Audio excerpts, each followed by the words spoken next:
Hello, good day. Welcome to Amdari. My name is Cynthia Jatto, and today we'll be looking at a SOC analysis for MediCore. MediCore is an healthcare organization, and our analysis will focus on a ransomware attack on a critical healthcare infrastructure, which is MediCore. So what that means is that MediCore is currently facing a ransomware attack. As we go on, I will explain to us what ransomware attack is.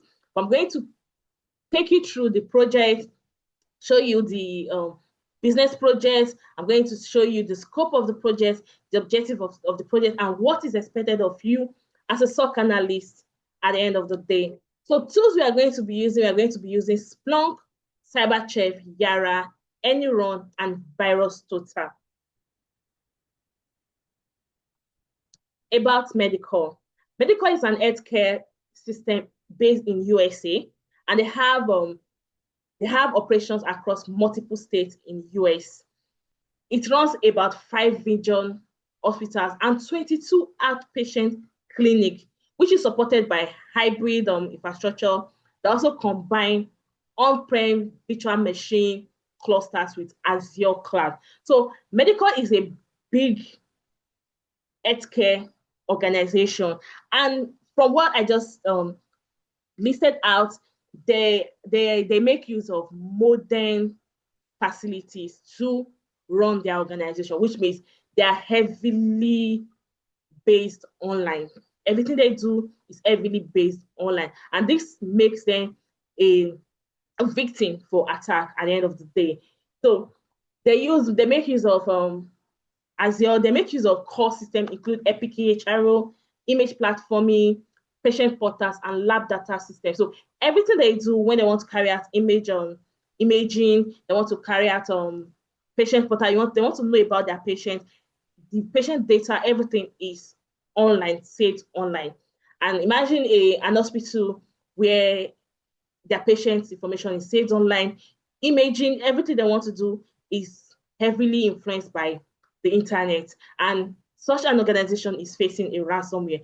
It's a disaster and it calls for an immediate attention for us. So the business problem. Currently, MediCore has files has been encrypted. Their EHR file, their patient file, everything they have has been encrypted by a set of attacker. So for them to be able to access their patient information and do anything at all, these files need to be decrypted. And for these files to be decrypted, that means for them to get a decryption key, the attacker is requesting for a sum of amounts. They want them to pay a ransom for them to help them decrypt this code. And this has, before we came on board, before we got the information, it has lagged for 2 hours. So the initial indicator were abnormal, and it has spread through outbound DNS traffic, and has a mass file renaming activity on critical server. So a lot of the files has been renamed and it's showing locked because it has been encrypted. So the key issue right now is that service outage impacted patient care and diagnosis. I said earlier that everything they do is heavily based online on the internet. So currently, they can't render any service to any patient because they can't even access their file. Without accessing their file, they won't be able to diagnose or attend to the patient because they need to have access to their medical record for them to be able to do that. Diagnoses are stopped because every machine they use to carry out diagnosis is operated through the internet. Currently, they have a ransomware note that has been sent to them by the attacker. There's a ransomware note that has been sent to them by the attacker. And the attacker, they are demanding for $1.5 million in BTC. You might want to ask, why are they demanding the ransom in BTC and not in cash? The reason is that when you pay your ransom in cash, it's easy for you to trace the attacker. Like authorities can easily trace the attacker. So because of this, attackers always ask for ransom in BTC because it is near impossible for you to trace where it is coming from. So currently, the ransom placed on MediCore is $1.5 $1.5 million. That's a lot of money. Then the backup servers were partially impacted. So what this means is that, yes, there is a backup server. You might want to say, let them kick off everything and depend on the backup server, right? But because the situation was not properly curtailed on time, or there was no isolation put in place on time, the backup server has been partially affected. So in this kind of situation, when there is an attack, the best thing to do is, first of all, call your IT department to isolate, or your security department to isolate the affected system. Isolate them. So this will help you curtail the situation. This will help you control the situation, and also keep the systems that has not been affected out of the attack. But in this case, it was not controlled on time. So even the backup has been partially affected. Then the suspected data infiltration, which is, it has gone against HIPAA compliance risk. Like currently, the company is at a risk of HIPAA compliance risk, which means that they don't know what information will be out and what this attacker will use this information for. You know, at the end of the day, they can decide to sell the patient's information in the dark web or start blackmailing this patient. Then the board and regulators require immediate IR briefing. So they need to find solutions to what to do. Yes, they've contacted security operations to come look into the problem, but you know, the board needs to be on that to say, okay, make decision on do they want to pay the ransom or not. But then we as security personnel, we are going to advise them on what to do and what not to do at the end of the day. Then the project overview. The project involves executing a coordinated SOC-led incident response to a real-time simulated ransomware attack. So what we are meant to do now is to coordinate an incident response to this attack. So as a SOC analyst, your job is to investigate the situation. You are not just going to investigate, you are going to also respond to it and also report across all phases of detection. So what you are going to do is you are going to investigate. Whatever you gather from your investigation, you're going to report it across all phases. That means from whatever steps you took, all phases from, how did this attack even came to play? How did the attacker access the server or the systems? Was it through a phishing mail? Was it a URL? Was it that there is an insider threat? So you are going to report across all the phases. You're going to tell us everything down to the last details. They're also going to recommend a method for them to contain the situation. Then the remediation you suggest a remediation for the organization to take. Then you also tell us the recovery method. Okay, yeah, we have an option of either paying the ransom for us to get an encrypted key, or just forget about the encrypted key and see what we can do with what is left of the backup server. So you are going to advise the organization on what recovery method is best for them. And also you are going to give a post-mortem analysis. What this means is that after the whole situation has been done, you are going to do another analysis again, because we need to be sure there is no back door open for these attackers to come in again. Then if from your discovery, you are going to know if you need to orientate the staffs at the end of the day. So this is what the project overview is, what is expected of you as a SOC analyst, and what you are meant to do. So the project objective is to leverage think through an EDR to trace attack timeline.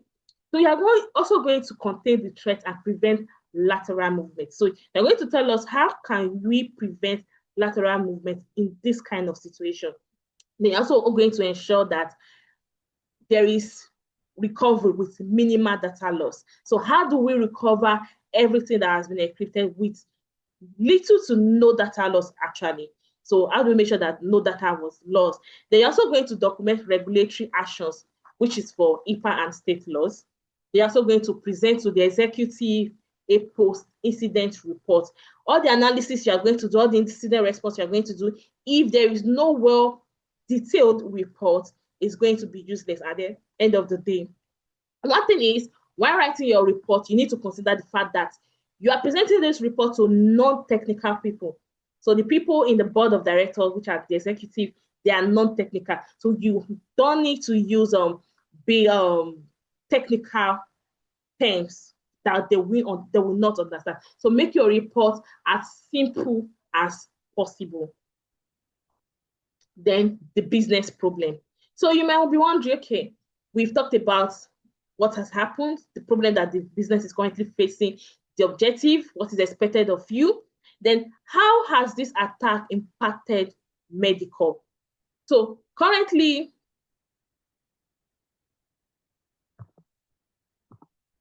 so the project scope, rather, the scope of the project, how has that affected MediCore? So the scope we are working with is to carry out a network and endpoint telemetry analysis. So what this means is that you'll be giving logs, the alert and the packets that was captured during this attack. So you are going to analyze these logs. Then you are also going to carry out an endpoint forensic. So the artifact, the registry, the system, we are going to carry out the endpoint forensic on this. They're also going to carry out a reverse engineering of the malware dropper, which means from the basic static to the dynamic, you're going to work on all of that. Then you're going to carry out a threat intelligence correlation, which is from the hashes, if it's applicable here, from the hashes, the C to the TTPS, that will provide it to you if it's applicable. Then live containment planning and implementation. So you're also going to come up with a system to contain this kind of situation in real time. So if you were present in real time, what would you have done different that would have hindered the whole situation from escalating to the extent it has escalated right now? They're also going to give a regulation or a stakeholder communication simulation. So you need to communicate to the stakeholders that tell them what they need to do better in the organization to make sure that the security is properly put in place. Then out of scope, those are in-scope activities. Then out of scope, payment negotiation or decryption attempt. You need to tell us what methods do we need to pay. Do we need to pay or do we need to look for a way to decrypt these codes? You need to tell us what to do because you are the expert here. Then full cloud infrastructure response. You are going to focus on hybrid edge and on-prem. So remember that MediCore operates on hybrid edge and on-prem too. So you're going to give us a full cloud infrastructure response. Then tools required for detection and response, Splunk, ER. But in this case, we are not going to be making use of Splunk. The reason is that we've already gotten the logs and information we need already. So we are not attacking in real time. So because we are not attacking in real time, the old information has been gathered for us. So we will not be using Splunk. But in real time, if you are gathering this information in real time, you're going to make use of Splunk or ELK stack, any SIEM tool. The CrowdStrike and CrowdStrike Falcon or Sentinel-1. So you're going to pick one of these, either CrowdStrike Falcon or Sentinel-1. Then Velociperator and Cape. Then we have the Zeek, Suricata. So these tools we have these tools here because you can make use of any of these tools, actually. The one that makes your work easy, you can make use of any of these tools. Then for analysis, you can use Wireshark, Brim, or Archime. They perform the same duty. Then CyberChef, we have CyberChef or Yara. You can either make use of CyberChef or Yara. Then you can make use of AnyRun or Coco Sandbox. So both perform the same. It's used for the same application. Then we have Virus Total or Threat Force. So there's Virus Total or Threat Force. Then we are going to make use of Mitre Attack Navigator because we need to map out the attack. Then for documentation and workflow, you can make use of Hive, Cortex. The reason why we document our work, where we are carrying out analysis, is because at every stage, at every point, documentation is very, very important because you need to have screenshots, you need to document your findings because anything can happen. You can lose them at any point. So Whatever you are doing, you document at every point in time. So you can, for your documentation, you can make use of the Hive or Jira, or you can use Notion for your documentation. The solution project over workflow, our project workflow for solution. The first thing you need to do as a SOC analyst is to, first of all, detect your detection. So you want to detect, trial the initial alert. How did the initial alert come in? So what was there excessive DNS query? Was there lucky file extension? So you need to detect that. So you're going to review the proxy logs. You're going to review the DNS logs. You're going to review the SIM alert. You're also going to detect beckoning to know ransomware infrastructure. So the first thing you do when you want to start analysis is detection. Then the second thing you want to do is containment. Containment. How do you contain the situation? You first of all isolate impacted assets. So you want to isolate the affected system, the affected server. You first of all isolate them, and for you to isolate, you are going to make use of EDR cursor. You're going to make use of EDR cursor. If you don't want to make use of EDR cursor, you have block C, IPS. You make use of that to contain. They also can use file hashes at NGFW. You can make use of any of these two. Then the third thing you want to do is to start your investigation. So the first thing is you detect, which is detection. The second thing is containment, then which involves you carrying out an isolation. You isolate the affected system. Then the third thing you want to do is investigation. You investigate an attribute. So what this means is that you are going to identify the entry points. How did the attacker get access to the server or the system? Was it through a phishing email? Was it through a payload? Was it a PowerShell activity? You just want to tell us what was used. Then you are going to trace the lateral movement that took place too in the system. They are also going to use military attack to map out behavior. So what this means is that you are going to use the military regulation to map out the behavior. What kind of behavior can we find? Was there a reverse shell? Was there a lateral movement? Was there a DNS, excessive DNS query? So military attack is what we use to map these details out. Then we're also going to look at eradication and recovery. So after getting the whole picture, the full picture, you map out the whole incident, you've gotten a full picture, what happened. The next thing you want to do is eradication and recovery. How do we eradicate and recover back our data that has been encrypted? So you're going to use backup to restore key system. In this case, the backup has been partially affected, but then it didn't really affect us too much. So you're going to use the backup to restore key system to check for integrity. So patch expected CVEs, that is very, very important. Then your reporting and post incidents. So you are going to create an incident timeline. They're also going to present this to the executive, then also write a well-detailed report. Then as a SOC analyst, you're also going to generate an HIPAA compliance notification sample for the organization to follow. Then you're also going to update the payloads and detection route based on gaps. So you're going to check their services that they are running on, like the payload they have, the playbooks they have using currently. What security gap can you find? So you're going to update this for them. Then expected outcome. At the end of the day, it is expected that a validated root cause and attack vector. So we want to get a validated root cause and attack vector. What was the root cause? How did the attack happen? We want to know that.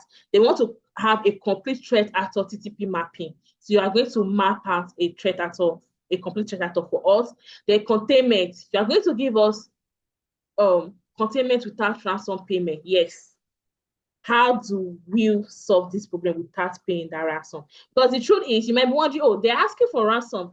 The organization have the money to pay for the ransom. But the truth is, 99% of time, it is not advised for any organization or individual facing a ransomware attack to pay.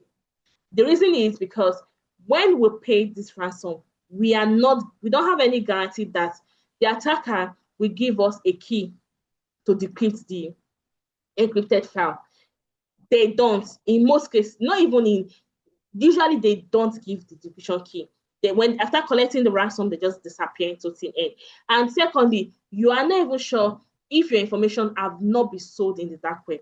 So even in a case where they are giving you the decryption key, they might have sold the information already.